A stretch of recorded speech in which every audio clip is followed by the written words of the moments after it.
তারেক রহমান ও শফিকুর রহমানের চেয়ে নাহিদ ইসলামের বছরে আয় কয়েক গুণ বেশি। এনসিপির আহ্বায়ক আয় দেখিয়েছেন ১৬ লাখ টাকা। তিনজনেরই অন্তত কোটি টাকার সম্পদ রয়েছে।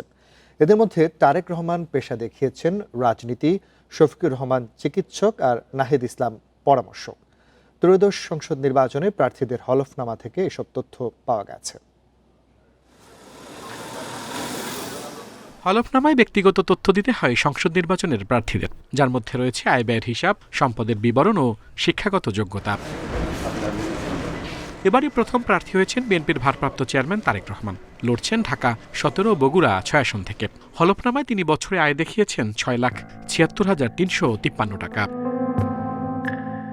তারেক রহমানের মোট সম্পদের পরিমাণ ১,৯৭,০০,০০০ টাকার এবং তার স্ত্রী জুবাইদা রহমানের ১,৫,৩০,০০০ টাকার।